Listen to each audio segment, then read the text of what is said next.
Hello everyone, it's been quite some time since my last video because I was focused on grinding and upgrading my stat stacker. If you are playing a stat stacking invoker and you are struggling to reach higher levels of DPS or defense, or you're not so sure why your DPS seems to be relatively low, then this video is for you.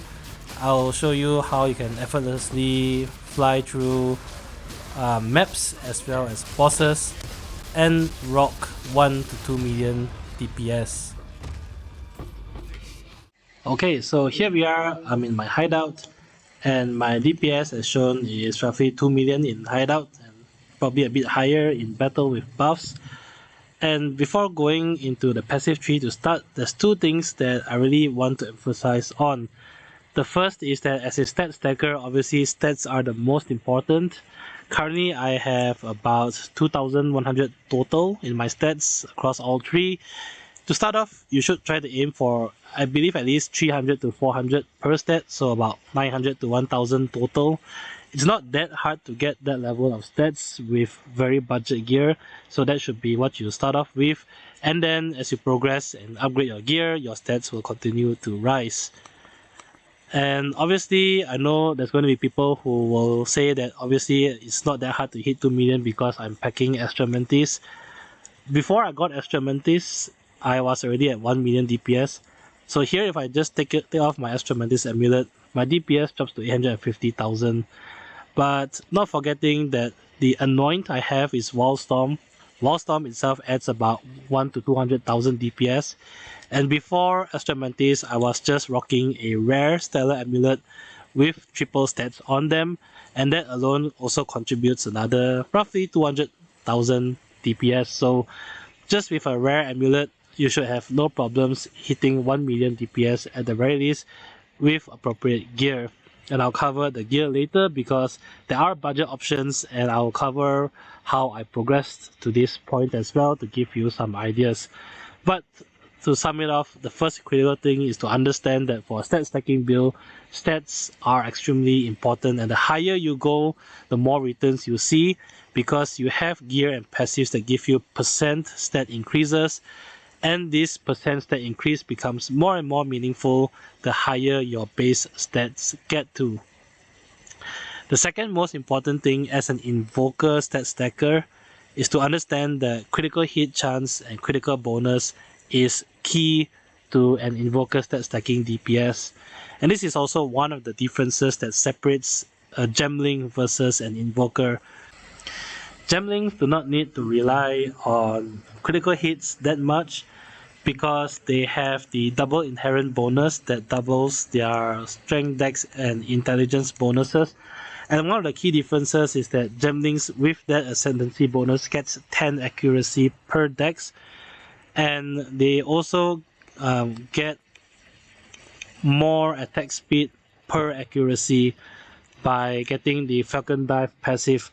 So more or less what this means is that for gemling, the more dex they have, the more attack speed they have, and this also means that invokers will never attack as quickly as gemlings can, and that is a big part on how the damage differentiates between a gemling and an invoker. That being said, an invoker I don't think is really inferior. They are really on par. They just do different things and they do damage differently. An invoker makes up for damage by getting critical hit chance and critical hit bonus. This is the second thing that I really want to emphasize on, and this is why if you have an invoker, you should not be following a gemlings build because the ascendancy passives do matter. By building on crit, and just for reference, my Tempest Flurry has 46 or 47% critical hit chance and roughly 520% critical hit bonus. By building on crit, we also then get extra synergy from our ascendancy tree. Let me just get to it. Through Sunder my enemies as well. So for monks, getting critical hit also allows us to bypass enemies' elemental resistances, and because of this, we do not need to take lightning penetration anywhere. So Sunder my enemies is really enough. Okay, so I'll start off first with the ascendancy tree. First things first, as you progress, you want to pick up Lead Me Through Grace. This gives you free spirit per your evasion and energy shield and body armor, and this is one of the advantages of rolling an invoker versus a gemling. You get more spirit, and you can potentially use this to run something like Custom Shock and Eye of Winter combo. The next thing you should pick up is either I Am the Thunder or I Am the Blizzard. I Am the Thunder is probably better because it leads to shocked ground, and getting shocked means more damage output on the enemies. Whereas for I Am the Blizzard, this is more an option if you're fairly new and your cold damage is still fairly low that you cannot reliably proc freezes with your Herald of Thunder. If that is the case, then we can take I Am the Blizzard as you build up more cold damage for your build. Thirdly, you want to take Sunder My Enemies. I've already mentioned this, but since you have a lot of crits, this is a no-brainer. And finally, you have a choice. I went for Meditate. This is more a quality of life thing. Meditate will double your energy shield. Grim Fist will obviously already do that, and they do not stack, so the most you can get is double your energy shield. But I picked both Grim Fist and Meditate together because Meditate can fill in the gaps when Grim Fist can't. For example, when you are bossing and there are no remnants to pick up, then you can always meditate at the start to double your energy shield before the encounter. This makes life so much easier and can reliably save you in some tricky situations. If you don't like meditate and you really only want to have Grim Fist, that's also an option, in which case you can pick up I Am the Blizzard. As we go into the main passive tree, so what I'll do here is first go through the core tree, what I believe are the main pathway that you should take and some of the core branches that you can take. And this keeps in mind the principles that stats and criticals, hit chance and bonus are very important. Anything that I don't mention at first, I will consider like optional, and you should only visit the optional ones as you level up and get more points, or depending on your preferences as you build, and I'll go through along those as well. So starting off the main tree, I went through the stats and I reached the first main branch of crit, so pick up Moment of Truth. And then you go along and then you go up to get for the Juggler and True Strike. And then you continue on to the end of the tree, you branch upwards and then you take Careful Assassin, and then you continue on upwards to take Patient Barrier for massive increase in energy shield, as well as Ingenuity for a boost in intelligence. Then you path downwards, you go for Throat Seeker, and then you path downwards and go for Martial Artistry. After Martial Artistry, you continue downwards, and then you go to the next crit node, you pick up Heart Stopping, Heartbreaking, and very importantly, Struck True. Then you continue downwards, forget about this for the moment, I'll come to it later, and then continue on to the next crit node, which is Tainted Strike, and finally you continue all the way until you get Polymathy and Jack of all trades. This should be the basis of your basic skeleton of the tree. I guess that's the right way to put it. Now let's talk about the optional stuff. So first of all, I guess is Chaos Inoculation. Should you or should you not get it? Eventually, this is what you should be aiming for, because one of the key ways that an Invoker becomes tanky is through stacking a lot of energy shield. Invokers don't have the double inherent bonuses that Gemlings have, so we will never have as big a life and mana pool as Gemlings. So what we do instead is rely more on energy shield to achieve our tankiness. So Chaos Inoculation is usually the way to go. You only pick up Chaos Inoculation when you have at least roughly 3000 or so energy shield. Now how do you get that? So there are two ways. The expensive way is to get a Vorana Jewel. This one here. So a Heroic Tragedy Timeless Jewel Vorana. The number of songs does not matter for this build because we are not making use of it at all. All we really want is the Vorana, but this is pretty pricey. This costs between 50 to 60 Divine Orbs currently in the market, and this allows you to then pick up Circular Teachings. Circular Teachings gives you a ton of energy shield, essentially close to 5000 energy shield just by this alone. Now if you don't have the budget, you can make do without Vorana, but you will have to sacrifice some DPS. So without Vorana, you instead get more energy shield by picking up Spectral Ward, by picking up Mindful Awareness because it isn't that far from your tree. And lastly, if you still need energy shield, you can pick up Immaterial, but this costs 5 points. But the points to it at least gives you more energy shield and evasion as well. So this was what I did in my early days in stat stacking. And then once I farmed the Vorana Jewel, I spec'd out of all these defensive nodes, and it allowed me to path to more offense nodes. Once you picked up Chaos Inoculation, then the other optional one that comes in that you should really get if you have Chaos Inoculation is Spaghettification. The cheapest way to get Spaghettification is to just anoint it on your amulet. Another relatively cheap way is to get a Controlled Metamorphosis. A -5 Controlled Metamorphosis is still relatively cheap in the market. It's a few Divine Orbs, and the small rings tend to be a bit cheaper than the larger rings. So this option that I did here isn't actually very expensive, and it allows you to pick up Spaghettification as well as actually for the juggler without pathing to them. So you can take the 1 point here away that you used to path to for the juggler, and then just put it on Spaghettification, so you don't have to spend extra points that way. Now, other optional nodes, after sorting out your energy shield, the next one that you should consider strongly is Falcon Technique. So if you have the points to get there, this is what I would spend them on at the start or near the start, because this drastically increases your attack speed and therefore your DPS. After that, you should go for Proficiency because it's very close and gives you a massive boost to Dexterity. Now, next up after that is Enhanced Reflexes as well as Falcon Dive down here. Now, Enhanced Reflexes and Falcon Dive, you really only get, I think, once you have above 500 or so Dexterity, because they are very reliant on your base Dex.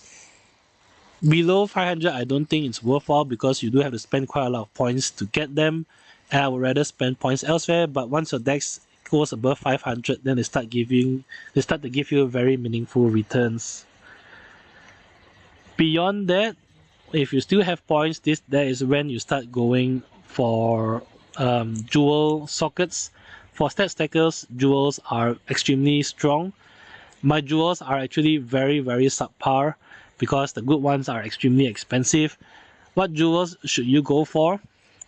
Well, all of them minus the unique ones should be sapphires with % energy shield and either critical hit chance or critical hit bonus. Ideally, you also want them to be corrupted. So corruption on jewels can give you either a stat, so in this case +7 to strength, or can give you resistances. I have one with fire resist up here. So fire resist or any elemental resist is also the other way of how you can cap out your resistances. So I believe that's it for the tree. Now, next up is very quick on the skill gems and support gems. First of all, I have a level 6 Frozen Locust. This is really optional. I only use this to get around maps. So you can actually use Frozen Locust to zoom around. And if you practice with it, you can really get around maps extremely quickly, faster than using Tempest Flurry.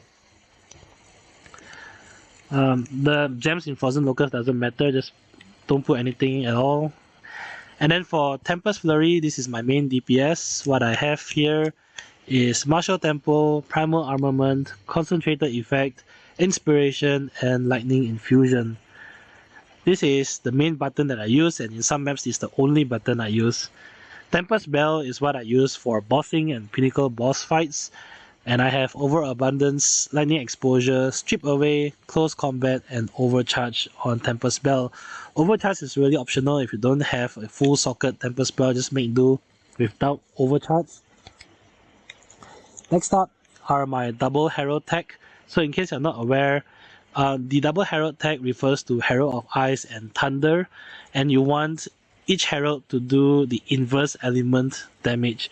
So what that means is your Herald of Ice, you want to do as much lightning damage as possible, And your Herald of Thunder, you want to do as much ice damage as possible. Herald of Ice doing lightning damage is already not a problem because we have Hand of Wisdom in action. This adds a crap ton of lightning damage to all your attacks, including the Heralds. So by default, having the Hova equipped already makes your Herald of Ice do enough lightning damage. And then for Herald of Thunder, you want to slot in Cold Infusion to make it do cold damage. This way, the Heralds can proc each other off. The rest of the supports just play on the elemental damage that they do. So for Herald of Thunder, Cold Infusion plus Glaciation plus Ice Bite and then Lightning Mastery to increase the level. And then Herald of Ice, I have Shock Siphon, Innervate, and Cold Mastery. I only put in Immolate because I also have Herald of Ash, but Herald of Ash is just a meme skill that I put in because I like to see explosions. Instead, if you don't want Herald of Ash, that's completely fine. Just put in Magnified Effect over Immolate. Next up is Hand of Chayula, which I use to initiate Pinnacle boss fights. I have Conductivity, Voltaic Mark, Heightened Curse, and Persistence on it. Grim Freeze is a very good support skill, helps you stay alive as you're doing Breaches and Simulacrum in particular. And I just have Clarity and Precision. These are two optional supports. If you don't have the spirit for both of them, you can make do without. Precision is really there because I took Falcon Dive, so more accuracy equals more attack speed for me, but without, you can just do without. And finally, Wind Dancer I take mainly for the evasion. I use Pin, Lockdown, and Blind, but it doesn't really matter for Wind Dancer. Throw in whatever supports you like to use, and it wouldn't really impact much of the gameplay. So next up, I'll talk a bit about gearing and how to progress at least to the point where I am at. I've actually not completed my goal. I want to try to see if I can hit 3 million hideout DPS, but I'll cover gear and progression to get there. So in case you're on a budget, if you want to start off a stat stacking, what I would highly recommend is to get a Pillar of the Cage God, Hand of Wisdom of Action, and a Warrior Invictus. Those three are relatively cheap. The Warrior depends on what type of Warrior that you get, but I'll cover into that. So first off, starting with the Pillar of Cage God, you can potentially just use a basic Pillar, so a fresh one with 2-10 affixes. Those go for about 1 EX. But if you have a few Divine Orbs to spare, this is what I would recommend to start off.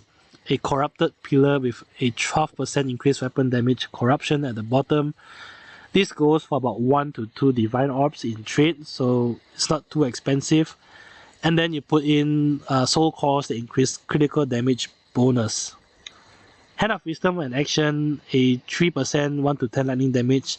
Currently only goes for 1 Divine Orb, so you should get at least that. Mine is still pretty basic.